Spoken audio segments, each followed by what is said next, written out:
بسم اللہ الرحمن الرحیم۔ گمنام ہیرو کے معزز ناظرین السلام علیکم۔ دوستو لائک ضرور کر دیا کریں، شکریہ۔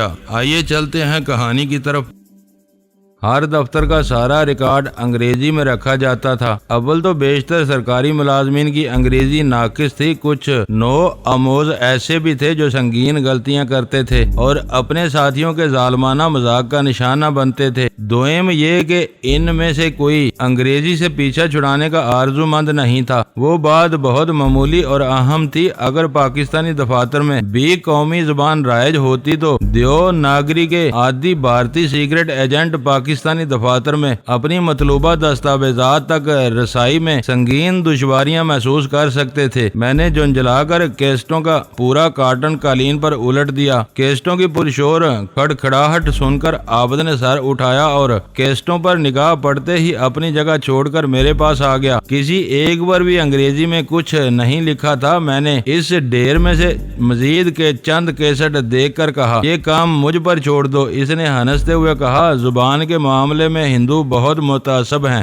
میں نے سگریٹ سلگائی اور وہ کام اسے سونپ کر اٹھ گیا۔ چند ثانیوں تک اسی دفتر میں ٹہلنے کے بعد میں نے نریش کی کرسی سنبھال لی۔ سرلا کے گیسٹ ہاؤس سے روانہ ہوتے ہوئے مجھے قطعی اندازہ نہیں تھا کہ نریش کے دفتر میں ہم اس بری طرح الجھ جائیں گے۔ یہ اچھا ہی ہوا تھا کہ سرلا غزالہ کو اپنے ساتھ لے کر کہیں اور چلی گئی تھی۔ وہ گیسٹ ہاؤس میں ہوتی تو میری واپسی میں تاخیر ہونے پر فکر اور تشویش سے ہلکان ہو جاتی۔ تھوڑی دیر بعد عابد نے وہ کیسٹ تلاش کر لیا جس پر ہندی زبان میں میرے اور رینا کے نام کے مخفف تاریخ کے ساتھ درج تھے۔ عابد سے وہ کیسٹ لے کر میں کچھ دیر تک الٹ پلٹ کر دیکھتا رہا۔ مجھے رہ کر کلک ہو رہا تھا کہ میں نے جذبات کی رو میں بہ کر ایسی سنگین غلطی کی تھی کہ دشمنوں کے پاس مجھے بلیک میل کرنے کا ٹھوس مواد آ گیا تھا۔ اگر وہ کیسٹ نہ ملتا تو میں ذہنی طور پر کبھی پرسکون نہیں ہو سکتا تھا۔ میں نے جائزہ لینے کے بعد وہ کیسٹ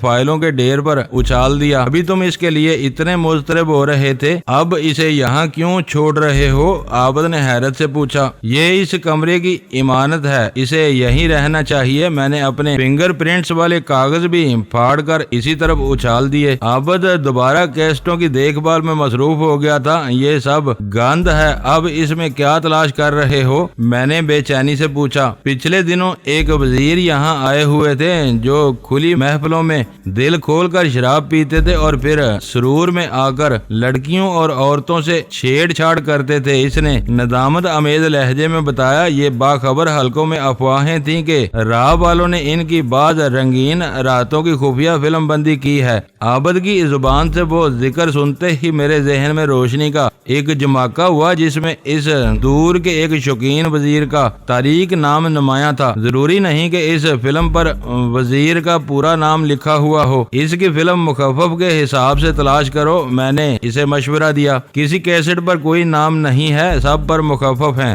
لیکن مجھے اس وزیر کے پورے نام کا علم نہیں ہے۔ بعض مخفف 4 حرفی تک ہیں۔ عابد نے بے چارگی سے کہا، ہم یہاں تک پہنچ گئے ہیں تو وہ فلم ہمارے ہاتھ آنی چاہیے۔ کیا تم اس شخص کے لیے یہ فلم حاصل کرنا چاہ رہے ہو؟ میں نے سنجیدگی سے پوچھا۔ ہرگز نہیں۔ عابد کی آواز تلخ اور حقارت آمیز ہو گئی۔ آئی بھی ملکی سیاست میں دخل نہیں دیتی، ہم سیاست دانوں سے دور رہتے ہیں۔ مجھے اس سے نہیں، اپنے ملک سے ہمدردی ہے۔ شاید یہ فلم دیکھ کر وہ آئندہ کے لیے آوارگی سے توبہ کر لے۔ بلا وجہ اپنا وقت برباد نہ کرو، وہ تائب ہونے والوں میں سے نہیں ہے۔ اگلے دورے تک اس فلم کو بھول جائے گا۔ شاید تم ٹھیک کہہ رہے ہو، عابد نے تلخی سے کہا۔ ویسے بھی اسے ہر شام دورے پڑتے ہیں، شراب کے دورے۔ میں نہیں چاہتا کہ اس کی فلم یہاں رہے۔ 50 سے زیادہ کیسٹوں کو ساتھ لے جانا ممکن نہیں ہے۔ میں نے نریش کی کرسی چھوڑ دی اور نرمی سے کہا، یہ سارے کیسٹ اس ڈھیر پر ڈال دو۔ اس نے الجھن آمیز نظروں سے میری طرف دیکھا اور پوچھا، تم کیا کرنا چاہ رہے ہو؟ یہ ناگر کی چتا ہے جو نریش کی تجوری کا پیٹ خالی کر کے تیار کی گئی ہے۔ جاتے ہوئے ہم اسے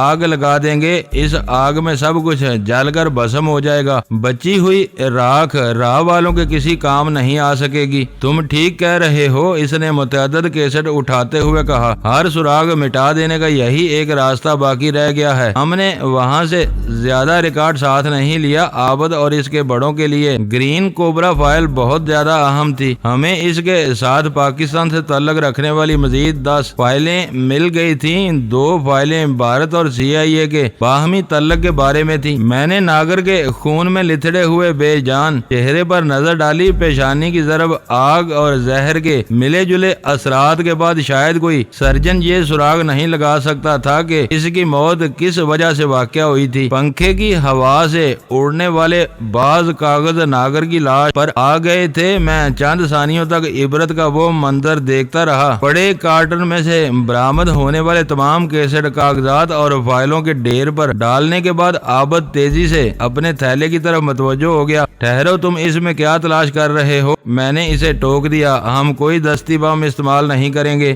2 چھوٹے آتش گیر بم تجوری اور اس ڈھیر میں چھپا دو، عابد نے ملتجی انداز میں کہا۔ کاغذوں کو تم بے شک آگ لگا دو۔ حرارت پا کر یہ دونوں بم کچھ دیر بعد ہلکی سی آواز کے ساتھ خود بخود پھٹ جائیں گے اور ہر طرف آگ پھیل جائے گی۔ میں نے سر کی جنبش سے اس کی تجویز منظور کر لی۔ اس ڈھیر میں موجود ہر چیز کو جلا کر راکھ کر دینے کے لیے آتش زنی کا وہ متبادل اور مؤثر طریقہ ہمارے لیے سود مند تھا۔ چند ثانیوں میں عابد نے اپنے تھیلے میں سے 2 چھوٹے بیضوی گولے نکال لیے۔ ایک گولا تجوری کے نچلے خانے میں رکھ دیا گیا، دوسرا فائلوں کے ڈھیر میں دبا دیا گیا۔ اس سے ذرا دور ناگر کی لاش مصنوعی ریشے سے بنے ہوئے فرشی قالین پر پڑی ہوئی تھی۔ قالین کا ہر ریشہ آگ کے لیے بہت زیادہ پرکشش تھا۔ میں پہلی فرصت میں بیم گن اپنی جیب میں ڈال چکا تھا۔ عابد نے بھی اپنا ریوالور قالین پر سے اٹھا لیا تھا۔ اس نے آخری بار کمرے کا جائزہ لیا اور ناگر کا بڑے بور کا پستول میگزین سمیت اپنے تھیلے میں رکھ لیا اور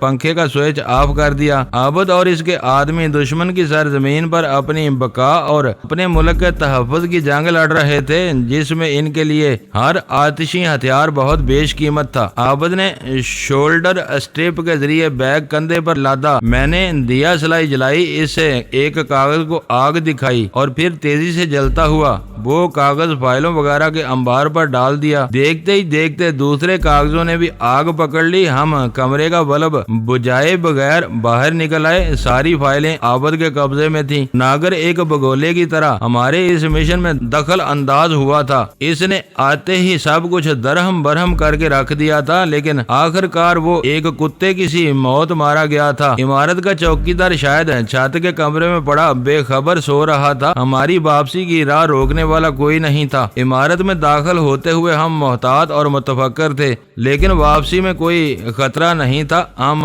پنجوں کے بل تقریباً دوڑتے ہوئے صدر دروازے تک پہنچے، بلٹ گرایا اور دروازہ کھول کر تیزی سے باہر نکل گئے۔ اس وقت برآمدہ بالکل تاریک تھا۔ پرویز اور عبداللہ نے موقع پا کر وہاں جلنے والا بلب توڑ دیا تھا۔ ہماری دونوں گاڑیاں سپاہیوں کے کمرے کے پیچھے موجود تھیں۔ پرویز نے تاریکی میں سے ہلکی سی ششکاری دی۔ عابد تیزی سے اسی طرف ہو لیا۔ دونوں سپاہی گہری نیند میں مدہوش ہیں۔ پرویز نے تاریکی میں سے نمودار ہو کر بتایا، عمارت کے دوسرے پہلو پر ایک گاڑی کھڑی ہوئی ہے، اسے بھول جاؤ اور یہاں سے نکل چلو۔ عابد نے تیز سرگوشی میں ہدایت کی اور اپنے کندھے سے لٹکا ہوا ہتھیاروں کا تھیلا اسے تھما دیا۔ فائلوں کے ساتھ کاغذ وغیرہ گاڑی میں ڈال کر عابد نے ڈرائیونگ سیٹ سنبھال لی اور چند ثانیوں بعد ہم اسی ترتیب میں وہاں سے روانہ ہو گئے جس ترتیب میں سرلا کے گیسٹ ہاؤس سے وہاں پہنچے تھے۔ کچے میدان سے سڑک پر جاتے ہوئے میں نے دیکھا کہ عمارت کے آخری سرے والے کمرے کی کھڑکی کے بند شیشوں کے پیچھے دبے دبے شعلوں کی سرخی لپک رہی تھی۔ یوں معلوم ہو رہا تھا جیسے دور لگی ہوئی آگ کا انعکاس ان شیشوں پر پڑ رہا ہو۔ شاید دوسری طرف کھڑی ہوئی گاڑی ناگر کی ہوگی۔ چند ثانیوں کی گمبھیر خاموشی کے بعد عابد نے سکوت توڑا۔ یہ ہماری خوش قسمتی ہے جو اسے یہاں کھینچ لائے۔ راہ والوں کو صحیح صورت صورت حال سمجھنے میں اب کافی وقت لگے گا۔ میں نے سکون سے جواب دیا، یہ بات تم نے اسے مارنے کے بعد بھی کہی تھی، میرا اندازہ ہے کہ اس کی موت سے معاملہ اور سے زیادہ سنگین ہو جائے گا۔ میں دھیرے سے ہنس پڑا، یہ غلط فہمی اپنے ذہن سے جھٹک دو۔ عمارت کے چوکیدار سے لے کر انل بسواس تک کسی کو علم نہیں کہ وہ نریش کے دفتر آیا تھا۔ کسی چھوٹے بڑے کو اعتماد میں لیے بغیر مہم جوئی پر نکل پڑنا اسی لیے خطرناک ہوتا ہے۔ یہ اس کی غلطی تھی، لیکن وہ راہ کا قابل اعتماد اور پرانا آدمی ہے نہیں بلکہ تھا۔ میں نے اس کی توثیق کی، یہی بات ہر ایک کو الجھا دے گی۔ اسے کسی چور کی طرح عمارت میں داخل ہونے کی کیا ضرورت تھی؟ یہ بات کبھی سامنے نہیں آ سکے گی کہ وہ زنانہ واش روم کے روشن دان سے عمارت میں کودا تھا۔ صدر دروازے کا کھلا ہوا دروازہ اس کی آمد کے راستے کی نشاندہی کرے گا۔ ابتدائی طور پر یہ سمجھا جائے گا کہ سپاہیوں کو بھی اسی نے بے ہوش کیا تھا، مگر اسے یہ سب کرنے کی کیا ضرورت تھی؟ اس کے بڑے اسے جانتے ہیں، وہ یہ سوال ضرور اٹھائیں گے۔ کسی کے جاننے سے حقائق نہیں بدل سکتے۔ میں نے اس کی الجھن سے لطف اندوز ہوتے ہوئے کہا، ابھی تمہیں سوچنے کا وقت نہیں ملا۔ میں اس امکان پر مسلسل سوچتا رہا ہوں، نریش کے دفتر میں ناگر کی سوختہ لاش کی موجودگی راہ کو ہلا کر رکھ دے گی۔ میں بہت پریشان اور الجھا ہوا ہوں، ذرا مجھے بھی سمجھا دو کہ تمہارے دماغ میں کیا خاکہ بن رہا ہے۔ ناگر راہ سے منحرف ہو چکا تھا، کسی نے اسے خرید لیا تھا اور وہ بہت کامیابی سے اپنے دوہرے کردار کو چھپا کر اپنے افسروں کو ڈبل کراس کر رہا تھا۔ یہ حقیقت نہیں، تمہارا قیاس ہے، عابد نے تائید طلب لہجے میں کہا۔ میرا قیاس بھی نہیں ہے، یہ وہ کہانی ہے جو کل صبح تیار ہوگی۔ ناگر کے خریدار راہ کے اہم ترین ریکارڈ تک رسائی چاہتے تھے جو نریش کے دفتر کی تجوری میں محفوظ تھا۔ آج رات موقع پا کر ناگر انہیں اپنے دفتر کی طرف لے آیا۔ اس کی نگرانی میں سپاہیوں کو بے ہوش کیا گیا، تالے کاٹے گئے اور دشمن اپنے مقصد میں کامیاب ہو گیا۔ ان لوگوں کی کامیابی بے داغ تھی، ناگر ان کے خلاف اکلوتا گواہ تھا۔ اسے زندہ چھوڑنے کی صورت میں ان خریداروں کو اپنے وعدوں کے مطابق اسے بھاری معاوضہ بھی ادا کرنا پڑتا۔ اسے مار کر وہ ہر گواہی سے نجات حاصل کر سکتے تھے، ان کی بڑی رقم بھی بچ جاتی۔ ناگر کی مدد سے نریش کے دفتر میں اپنا کام مکمل کرنے کے بعد انہوں نے ناگر کو مار دیا۔ صورت حال کو پیچیدہ بنانے کے لیے دفتر میں آگ لگائی اور خاموشی سے فرار ہو گئے۔ بہت لرزہ خیز اور جاندار کہانی ہے، سب کڑیاں آپس میں مربوط نظر آتی ہیں، اس نے تعریفی لہجے میں کہا۔ یہ ابتدائی نظریہ ہوگا، وہ اسی سمت میں اپنا کام شروع کریں گے، اس کے بعد جو ہوگا وہ ہوتا رہے گا۔ یہاں کی سیاسی فضا میں سارا الزام پاکستان پر آئے گا۔ عابد کو خیال آیا، انل بسواس کہہ چکا ہے کہ اسے بھارت میں سرگرم پاکستانی ایجنسیوں کے بارے میں بہت کچھ معلوم ہے۔ وہ پاکستانیوں یا چینیوں پر شبہ کر سکتے ہیں مگر کوئی الزام تراشی نہیں کر سکتے۔ ان کا ایک اہم آدمی منحرف ہو رہا تھا، خریدار اس کا سودا کر رہے تھے اور بھارت کی تمام ایجنسیاں سوئی ہوئی تھیں۔ کسی کو پتہ نہیں چلا کہ ناگر نے پیسے کے لالچ میں سب کچھ داؤ پر لگانے کا فیصلہ کر لیا ہے۔ تم بہت دور تک دیکھ لینے کی صلاحیت رکھتے ہو۔ تمہارے ساتھ کام کرتے ہوئے میں اپنے اندر ایک نیا اعتماد پیدا ہوتا ہوا محسوس کر رہا ہوں۔ وہ بولا، تمہارے وہ گمنام ساتھی جو بھارتی ایجنسیوں کی نظروں میں آئے ہوئے ہیں کسی حد تک دباؤ میں آ جائیں گے، لیکن ان پر بھی ہاتھ نہیں ڈالا جا سکے گا کیونکہ ان کی نقل و حرکت بھارتیوں نے پہلے سے نظر رکھی ہوئی ہے۔ میں نے بتایا، چیک، ان کی نقل و حرکت پر بھارتیوں نے پہلے سے نظر رکھی ہوئی ہے، میں نے بتایا، اور ہم تینوں کا گرفت میں آنا بدقسمتی کے سوا کچھ نہیں ہوگا۔ اس نے میری بات آگے بڑھائی، ہم نے ابھی تک خود کو بہت کامیابی سے چھپایا ہوا ہے کیونکہ ہم غیر ضروری طور پر سامنے آنے اور ہاتھ پیر چلانے سے گریز کرتے ہیں۔ پروگرام بنا لیا تھا لیکن ایسی شاندار کامیابی میرے وہم و گمان میں بھی نہیں تھی۔ میں نے اپنے دل کی بات عابد سے کہہ ڈالی، ناگر نے ناگہانی طور پر میدان میں کود کر ہم سب کے لیے متعدد آسانیاں فراہم کر دی ہیں۔ راہ کے دفاتر میں کئی دنوں تک صفحہ ماتم بچھی رہے گی۔ راہ جیسی مضبوط ایجنسی کے ایک پرانے افسر کی غداری معمولی بات نہیں سمجھی جا سکتی۔ جب تک کوئی سرا ان کے ہاتھ آئے گا تم پاکستان واپس جا چکے ہوگے۔ ناگر نے اس ڈور کو ایسا الجھایا ہے کہ کسی کے ہاتھ کوئی سرا نہیں آئے گا، میں نے پورے اعتماد سے کہا۔ اچھا ہے کہ یہ لوگ اپنی آگ میں خود جلتے رہیں۔ ان ہندوؤں نے اپنے چاروں طرف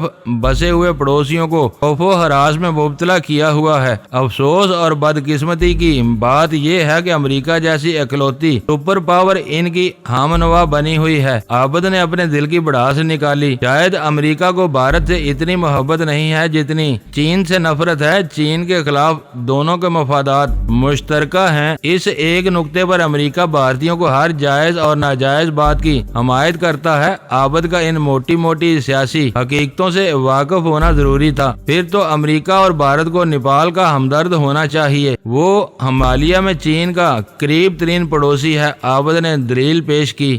وہ بہت چھوٹا ملک ہے۔ ایسی مفاہمت بڑے اور طاقتور ملکوں کے درمیان ہوتی ہے۔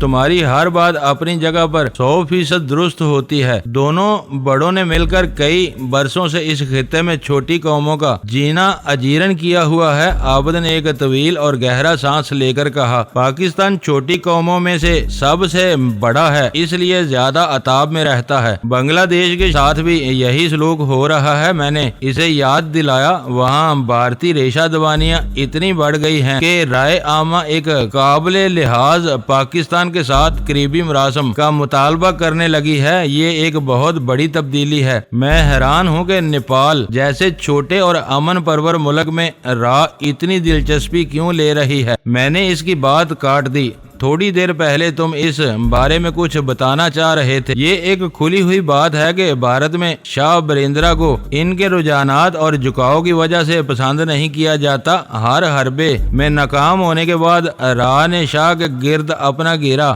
ڈالنا شروع کر دیا ہے۔ حد یہ ہے کہ ولی عہد کو بھی نہیں بخشا جا رہا۔ لمبی منصوبہ بندی کے تحت کوشش کی جا رہی ہے کہ بھارت کے کسی بارسوخ گھرانے کی کوئی دوشیزہ ولی عہد کی بیوی بننے میں کامیاب ہو جائے۔ کچھ کاغذات اور فائلیں تمہارے پاس ہیں، 7 کاغذ میری جیب میں ہیں۔ میں نے ہنس کر کہا، انہیں پڑھ کر بھارت کے عزائم کے بارے میں بہت کچھ معلوم ہو سکے گا۔ تم نے گرین کوبرا فائل دیکھی ہے؟ اس بارے میں وہ کیا کہتی ہے؟ اس میں ہندی ہے نہ انگریزی، ہر کاغذ کرپٹوگرافی میں ہے۔ ایسی خفیہ تحریریں ہر ایک نہیں پڑھ سکتا۔ اس نے انکشاف کیا، اسلام آباد میں بیٹھے ہوئے ماہرین ان تحریروں کا ایک ایک لفظ پڑھ لیں گے، اس کے بعد کچھ سامنے آئے گا۔ عابد کی زبان سے وہ خبر سن کر مجھے مایوسی ہوئی، بہت کچھ جان لینے کا شوق جاگ کی طرح بیٹھ گیا۔